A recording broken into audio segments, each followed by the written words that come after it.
I woke up to a sharp beep, and for a moment I couldn't breathe. Where, where am I? I whispered, my voice dry like sandpaper. A nurse rushed over. Ma'am, you're awake. Please stay calm. I stared at the white ceiling, the smell of antiseptic cutting into my nose. This, this can't be real, I said. I died. I felt it. My chest tightened as memories hit me fast, screeching tires, broken glass, bitter cold, and Rayon's voice in my head saying, Ira, stop making things hard. Zara needs me. I swallowed hard. I really died, I whispered. The nurse adjusted something near the bed. You had a shock, but you're safe now. Safe. The word felt strange. I closed my eyes and felt the cold from my last moments. I remembered lying on the road, blood warm around me, and thinking one last thing. If I ever get another chance, I won't beg for him again. I need a mirror, I said. You should rest, she replied. Please, I insisted. She handed me one. My breath caught. My face looked younger, less tired, fewer shadows, no scar from the accident. No, I muttered. This isn't right. The nurse frowned. Ma'am? I need to see someone, I said. My husband. Rayon.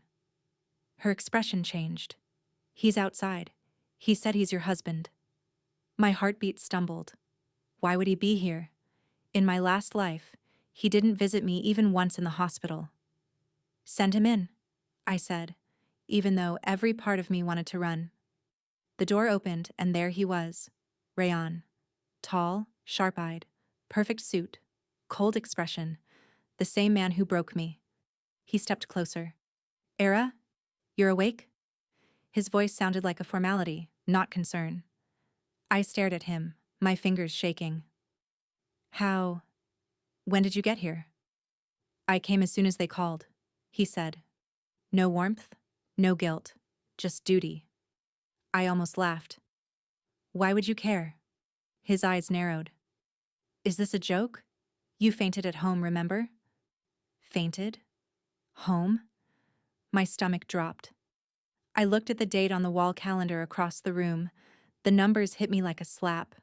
I was 1 year before the accident. 1 year before my death. 1 year before his final betrayal. I'm back, I whispered. What? He asked. Nothing, I said quickly. He crossed his arms. If you're done being dramatic, the doctor said you can go home soon. The same cold tone, the same dismissal. But this time, it didn't crush me the way it used to. I'm not being dramatic, I replied. I'm just done. Done with what? He asked.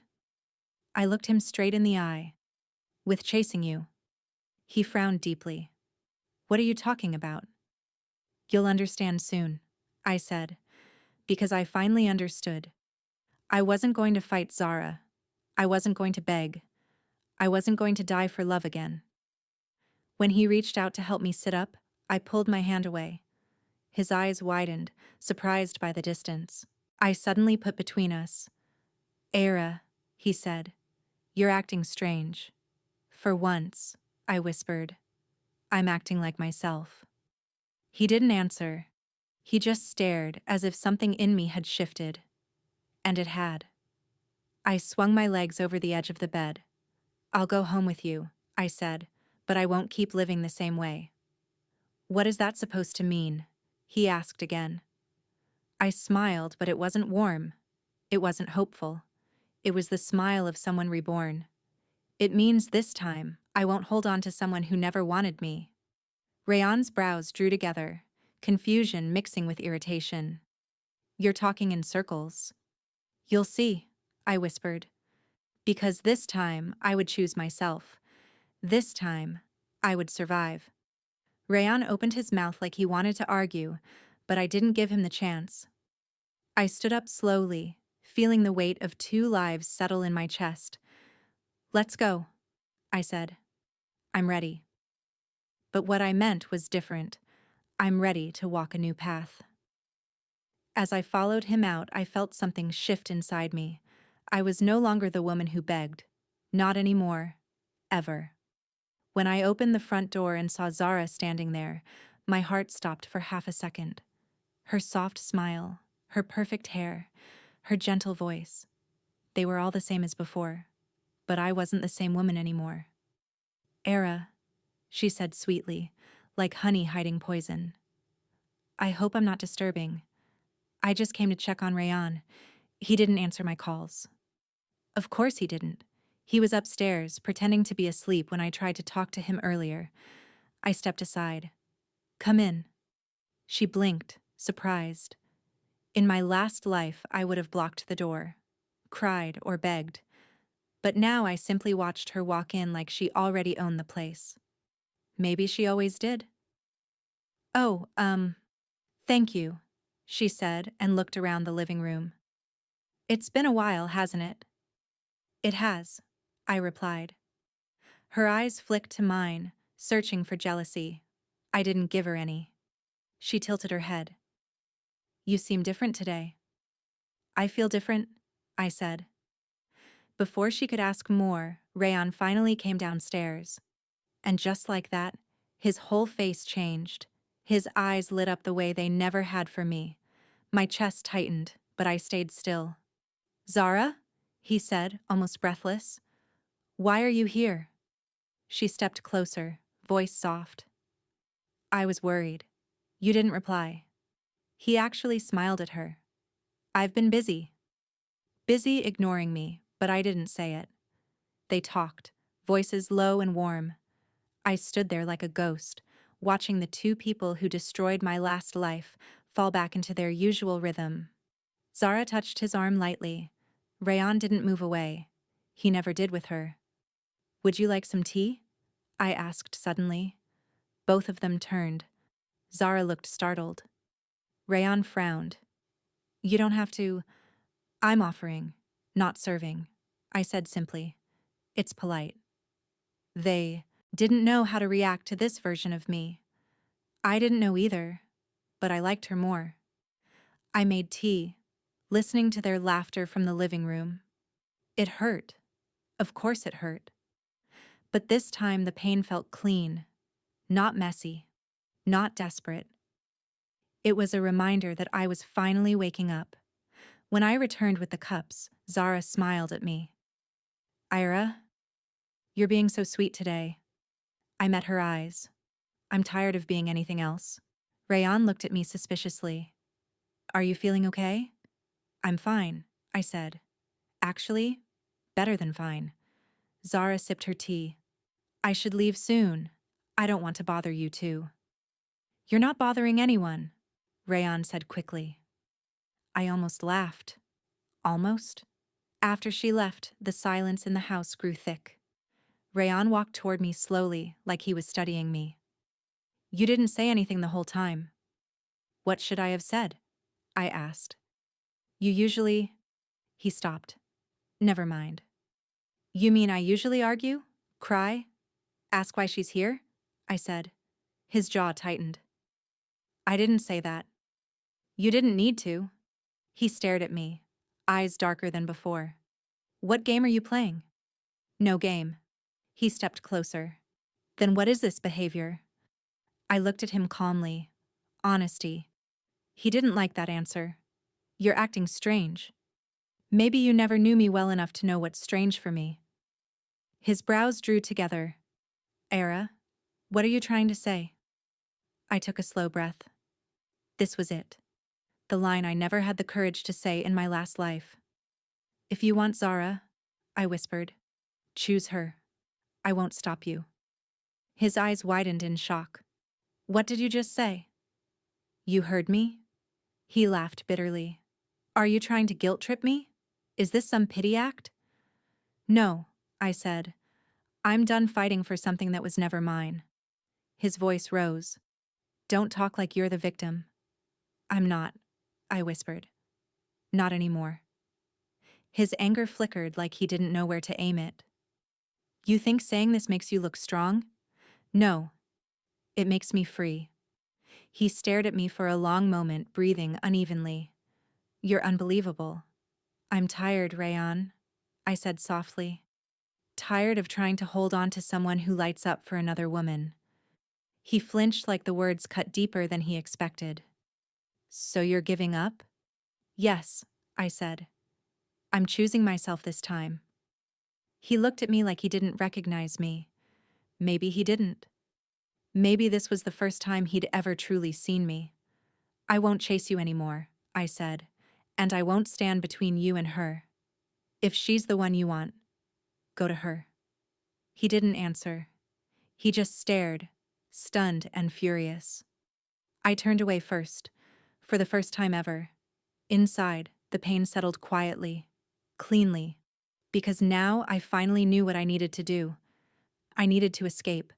I kept my steps light as I walked into the lawyer's office, but inside, my heart thudded like a trapped bird.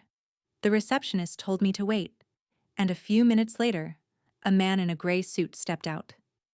Mrs. Era Rayan? He asked. I stiffened at the name but nodded.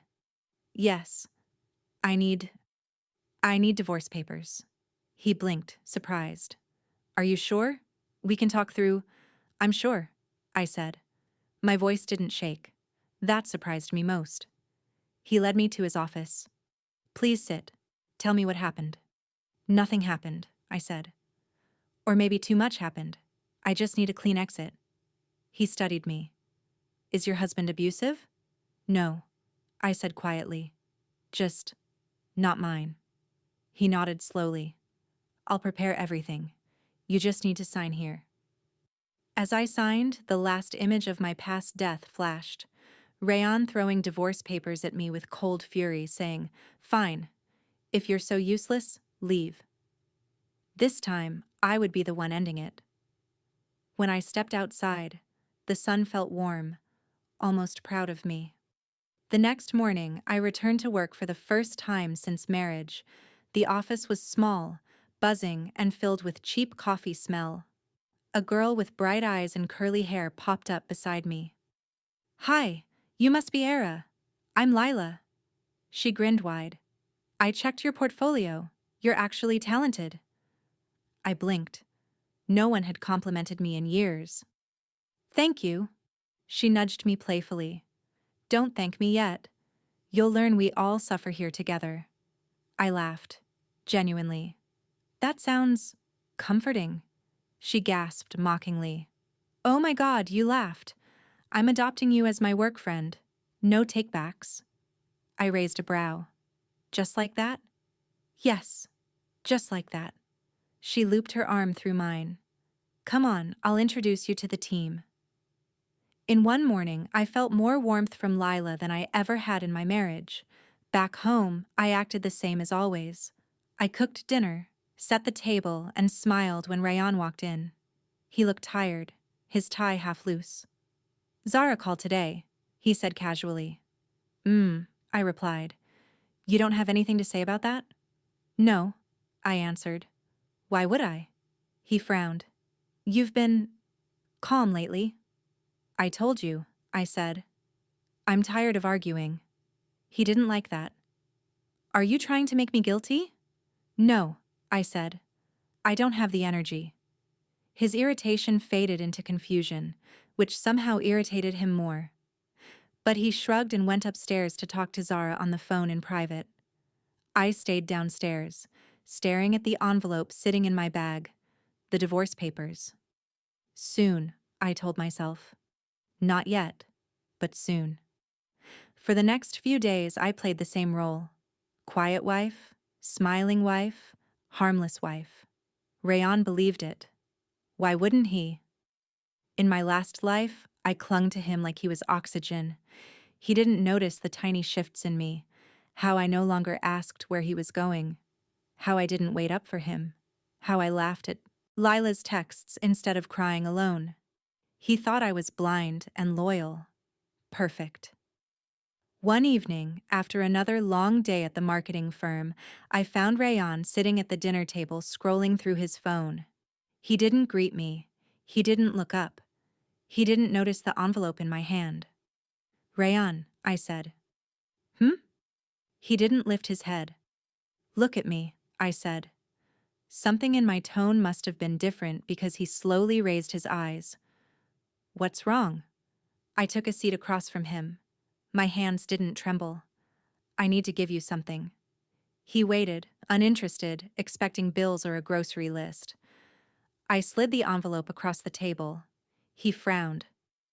What is this? Open it. He tore it open. His eyes scanned the papers. His face drained of color. Ira, what the hell is this? Divorce papers, I said softly. You're free, Rayon. He stood up suddenly, chair scraping loudly. Are you insane? No, I whispered. Just done. He slammed the papers onto the table. I'm not signing this. You don't have to sign it now. I'm not signing it at all, he snapped. Where is this coming from? Did Zara say something? Is this some twisted revenge? No, I said calmly. This is just me choosing myself. He pointed at the papers angrily. You think you can just walk out? Just like that? I met his glare. You wanted this once. You threw it at me. I'm just giving you what you wanted. His jaw clenched hard. No, not like this. Why not? I asked. Because you're not the one ending it this time? He froze, and I finally understood. This wasn't about love. It was pride. Control. I won't be controlled anymore, I said. Rayon's voice dropped to a dangerous whisper. I won't sign. I stood. Then keep the papers. Read them. Get angry. Rip them apart if you want. But they're real, and so is my decision. His eyes darkened, full of disbelief, and something like fear. I walked away slowly. For the first time, I was the one leaving the table. Rayon cornered me the morning after I handed him the divorce papers. I was tying my hair when he stepped into the room, shutting the door behind him. Ira, he said, voice tight, we're not done talking. I think we are, I replied. No, he snapped. You don't get to decide that. Why now? After everything? What changed? Is there someone else?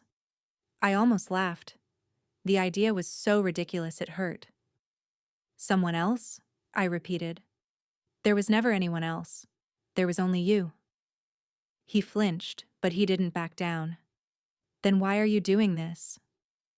Because I'm tired of hurting, I said. And our marriage is already dead. His jaw clenched. You're being dramatic. I'm being honest, I whispered. He stepped closer. I'm not signing the papers. I know, I said. You already told me. He stared at me like he didn't recognize the woman in front of him. What are you trying to prove? Nothing, I said. I'm just trying to survive. At work, I tried to push everything aside, but Lila noticed my distracted mood. You okay? She asked, leaning over my desk. I'm fine, I lied. You always say that, she muttered. But your eyes look like you cried in the car. I didn't answer. She didn't push. Yet. Around noon, Mr. Lewis walked toward me with a tall man beside him. The man had sharp features, warm eyes, and an easy smile. Era, this is Imran, my boss said. He's considering our firm for his brand revamp. Imran extended his hand, polite and friendly. Nice to meet you. I froze. I knew that voice, that face. He was one of Rayon's closest friends in my last life. A good man. Someone who once told me I deserved better, though I never listened. I shook his hand. Nice to meet you too. He frowned lightly. Ira? Are you Era Malik? Rayon's wife? My stomach tightened. Yes. He blinked. I didn't know you worked here. I recently joined, I said. There was a moment of awkward silence before he nodded, pretending everything was normal. Well, this is a pleasant surprise. Is it? I asked with a small, strained smile. He chuckled. Rayon always said you didn't like working. This is refreshing. Of course he said that. People change. Yes, they do, he said slowly, studying me too closely. After the meeting, I stepped outside to clear my head. The wind felt sharp against my skin. I tried to breathe. Ira! Someone called from behind me. I turned to see Rayon's car parked near the curb. He stepped out, walking toward me with a storm in his eyes. Why are you here? I asked. I came to pick you up, he said simply. Why? Because you work too late. I stared at him. Since when do you care about my schedule? He didn't answer. His silence was more confusing than anything. Rayon, I said quietly. You don't have to pretend. He looked frustrated. I'm not pretending. Get in the car. I didn't want a scene, so I followed. The drive was tense. You've been distant, he said finally. You don't talk to me anymore. You don't talk to me either. That's not true. It is, I said. But it doesn't matter anymore. His hands tightened on the steering wheel. Era? I turned to the window. You don't want me, and that's fine, but don't stop me from leaving. His voice dropped. I said I won't sign. So you want me to stay trapped? I want answers, he said. You're hiding something. He wasn't wrong. I was hiding a whole lifetime he didn't remember. Later, at the office the next day, Lila cornered me again during lunch. Okay, spill it, she said, crossing her arms. You've been acting weird for days. I'm worried. I'm fine, I whispered. You're lying. I stared down at my hands. After a long silence, she sat beside me gently. Era, talk to me. My throat tightened. It's stupid. Let me decide that. I took a shaky breath. I loved my husband so much that I lost myself. I waited for him, begged him, cried for him.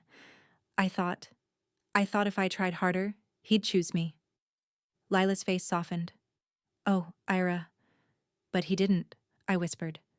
Not then. Not in my last life. Last life? She echoed, confused. I shook my head quickly. I mean, the life I lived before I finally opened my eyes. A part of me died loving someone who never loved me back. She reached for my hand. You don't have to go through that again. Tears spilled down my cheeks before I could stop them. That's what I'm trying to change. I just don't know how. You start by choosing yourself, she said softly. I'm trying, I whispered. But he won't let go. Lila squeezed my hand. Then you hold on to yourself harder. For the first time in 2 lifetimes, someone was choosing me, and I wasn't alone anymore. The rumor reached me on a Wednesday afternoon, whispered between 2 interns near the office printer. I heard she was seen with him again. Seriously? That investor guy? Isn't she still chasing Rayon? Yeah, but who knows? Maybe she wants both. I froze mid-step. They weren't talking about me. They were talking about her. Zara. I quietly picked up my papers and walked away before they noticed me listening. So Zara had another man in the shadows. A rich investor who promised to help her career. In my last life, I was too busy drowning in jealousy and pain to hear any of this. But now that I wasn't stuck staring only at Rayon, the world finally spoke.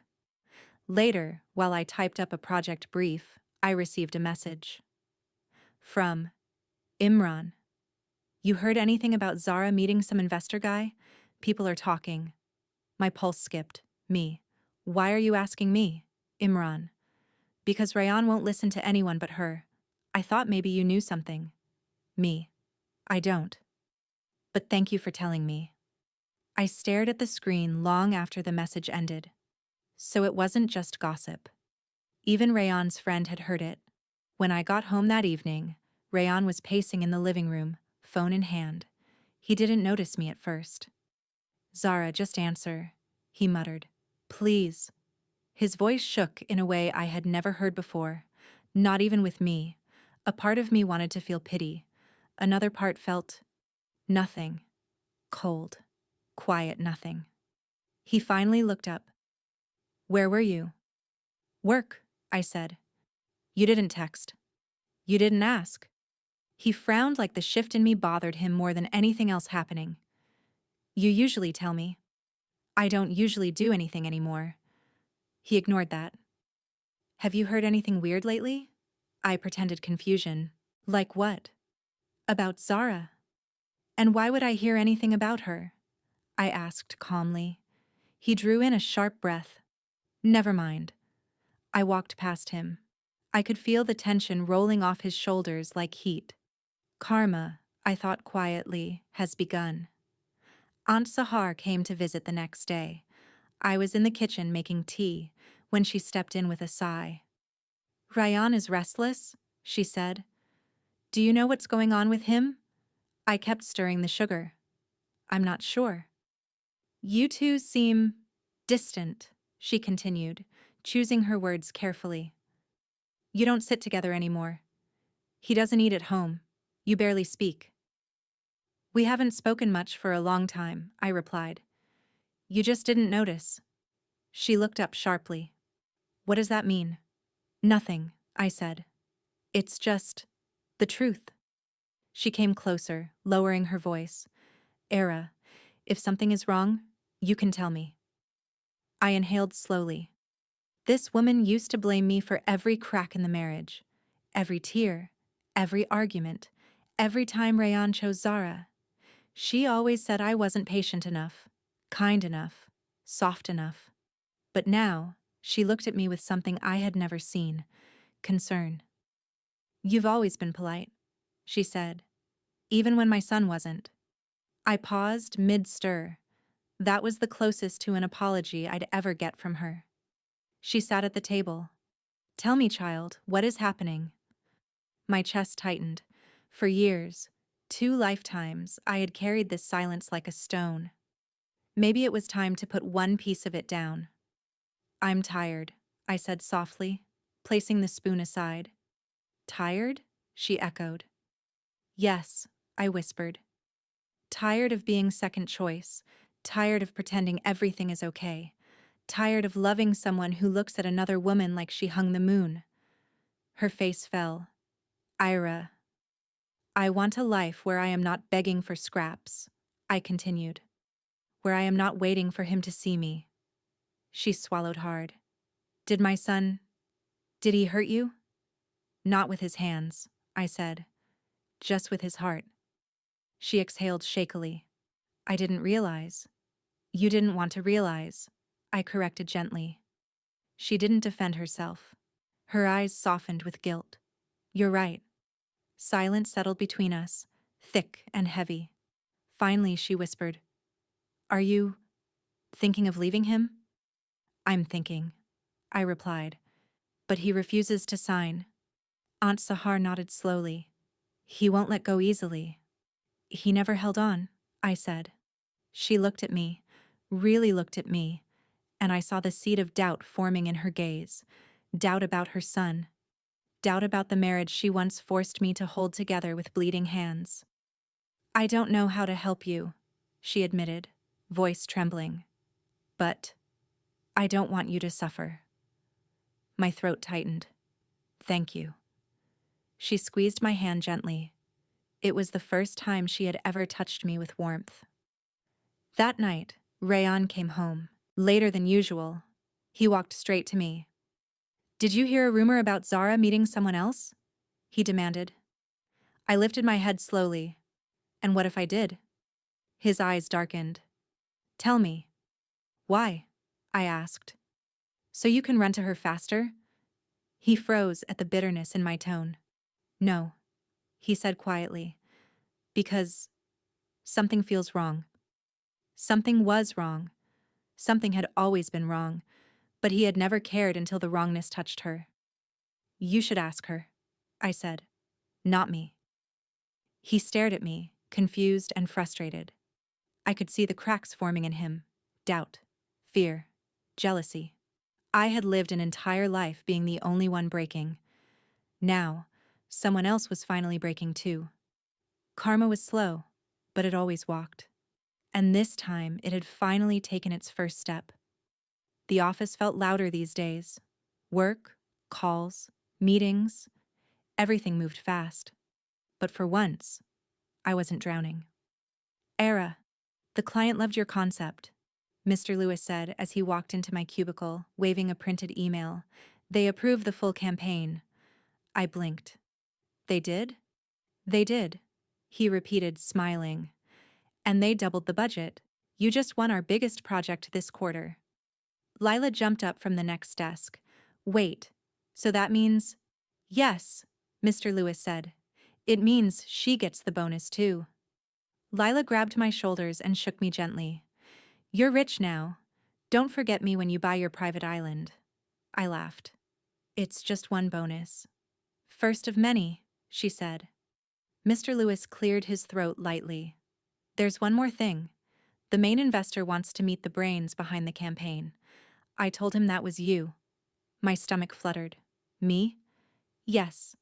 His name is Daniel. Mr. Lewis checked his watch. He'll be here in 10 minutes. Don't worry, he's very reasonable. Just be yourself. Being myself is what got me in trouble in my marriage, I muttered. Lila nudged me.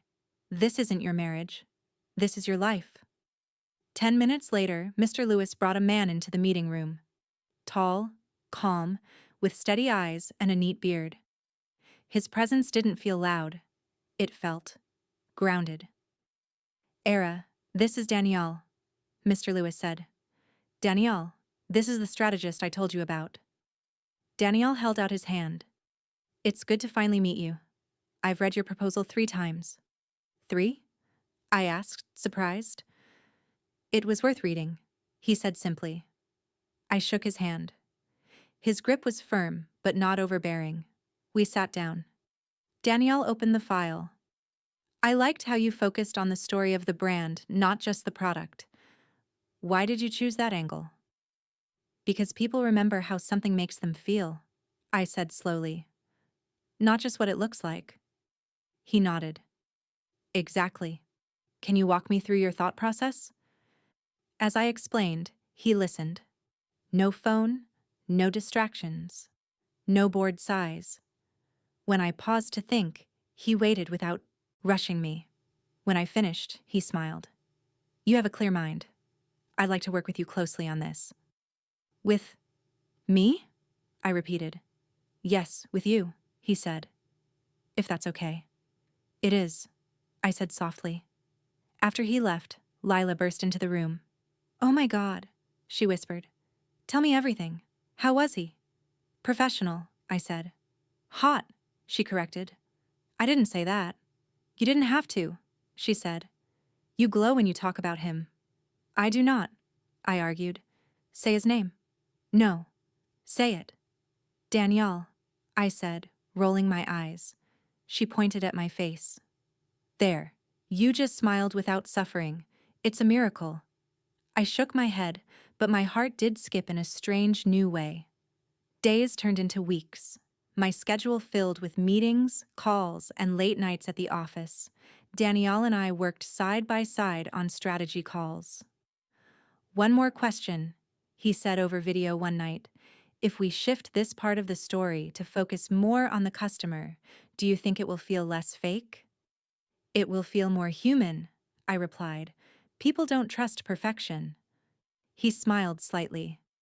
You're right. I like the way you think, Era. I ended the call feeling strangely light. At home, I walked in after 9.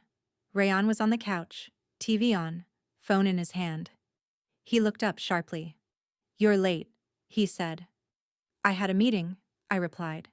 With who? Work, I said. We're in the middle of a big campaign. You didn't answer my calls. I was busy. His eyes narrowed.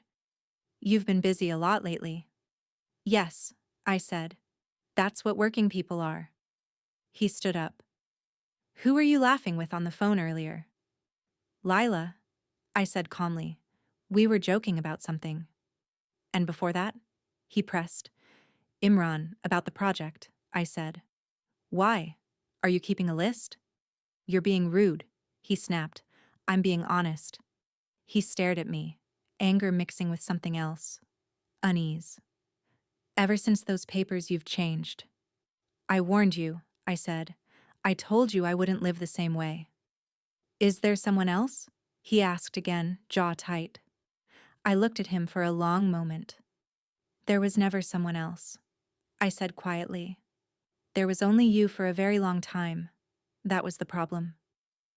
He fell silent. I learned something, I continued. My life cannot be tied to your mood anymore, to your yes or no, to your calls or silence. His voice dropped. So, I don't matter now? You matter, I said. You're just not my whole world. He opened his mouth to argue, then closed it again. You're my wife, he finally said. For now, I replied. But I am also a person, and I'm not going to disappear just because you're not looking. I walked past him toward my room, my chest tight but free. For the first time in years, I went to sleep thinking about my own future, not his. And somewhere in that new future, a calm voice saying, I like the way you think, Era, echoed softly in my mind. For once, that thought didn't scare me. It felt like the start of living again. Imran called just as I was shutting down my computer. Ira, can we meet? He asked. His voice sounded tight. It's about Rayan and Zara. Okay, I said. Where are you? We met at the small cafe near my office. Imran sat across from me and set a thin folder on the table. I scanned the pages, emails, contracts, screenshots, bank receipts, Zara's email, Zara's account, Rayan's name everywhere. I read one line. Rayan will support this. He trusts me. Please send the funds first. My hand shook. So she took his money, I said. In his name, Imran replied. If this leaks, his reputation, the company, everything is at risk. Does he know? I asked. No, Imran said. I wanted to talk to him quietly, but I thought you deserved to know first. Thank you, I whispered. What do you want to do? He asked. You tell him, I said. He'll think I made it up. Imran sighed. I'll go to your house tonight. If you can, be there. I'll be there, I said. That evening, the doorbell rang while I was in the hallway. Rayan walked past me and opened the door. Imran, he said. It's late. What's going on? Imran stepped in, holding the folder. We need to talk. It's about Zara. Rayan's face tightened. If this is about gossip, it's not gossip. Imran cut in. Let's sit. They moved to the living room. I stayed in the doorway, quiet. Imran put the folder on the table and opened it. She approached one of my investors, promised deals and access using your name. He transferred money to her account. Rayan grabbed the papers. That's not possible. Read, Imran said. Rayan's eyes moved fast. His lips parted. She wouldn't do this. There are transfers, Imran said. All to her. Your name in every mail. Rayan swallowed. Where is she now? I called her, Imran answered. She said she's coming. Almost on cue, the bell rang again. Rayan went to open the door. Zara walked in, dressed like always, perfect and soft. Rayan, you sounded so serious. What's wrong? He held the papers up. Explain this. She glanced at them. What is it? Emails, contracts, money, my name. He snapped. You used me with an investor. Why? Her smile broke. This must be a mistake. He's lying. Why would he fake your bank account? Imran asked. Your email? Your words? Her eyes filled with tears. I did everything for us, she cried. You were too slow. I wanted to help your career. By cheating in my name? Rayan shouted. By risking everything behind my back? I was going to tell you, she sobbed. I just needed the right time. Stop, he said. Answer me. Did you take money using my name? She hesitated, then nodded. Yes, but did you promise things I never agreed to? Yes. Why? He demanded. Her tears slowed. Her face hardened a little. Because I needed it, she said. Because being with you was supposed to change my life. I waited years for you to fully choose me. You liked the idea of me. You liked being the loyal husband while keeping her at home and chasing me in secret. She jerked her chin toward the hallway. Both of them knew she meant me. Rayan stared at her. I loved you. You loved control, she snapped. You gave me your time when it suited you, but not your name. So I used the only part of you that had any real value, your status. The words hit like stones. I tightened my grip on the doorframe. You used me, Rayan whispered. You used me too, she said. At least I'm honest now. Her gaze slid to me. And you, she added coldly, still standing there like a shadow. Both of them turned fully toward me. Rayan's voice broke. Era. I stepped into the room. Don't worry, I said softly. Shadows don't get in the way. Pain flashed in his eyes. Era. Zara rolled her eyes. Are you serious? You're going to pity her now?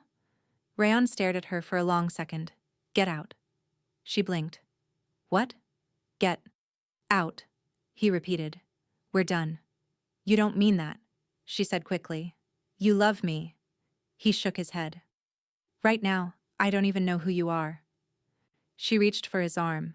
He pulled back. Leave, he said. Her tears turned wild. She grabbed her bag, brushed past me, and slammed the door. Imran placed the folder on the table. I'm sorry, Rayan, he said quietly. Rayan didn't answer. His hands covered his face. I'll go, Imran murmured. He glanced at me, then left. Rayan lifted his head. His eyes were red. Ira. I stayed near the doorway. Yes? He walked toward me slowly. I was blind, he said. I hurt you. I chose her over you again and again. I believed her. I ignored you. I'm sorry. Please give me another chance. I loved you so much I killed myself inside, I whispered. I died loving you, and you never chose me. He frowned. Died? It doesn't matter, I said. What matters is now. We can fix this now, he insisted. I'll make it right. I won't sign those papers. I'll prove. No, I cut in gently. You will sign them. Not because I hate you, because I'm finally choosing myself. He stared at me, stunned. I'm sorry, Rayan, I said, even as my eyes burned. But sometimes, sorry comes too late. His shoulders dropped, and the man who once watched me break now broke in front of me. For the first time, I wasn't the one on the ground.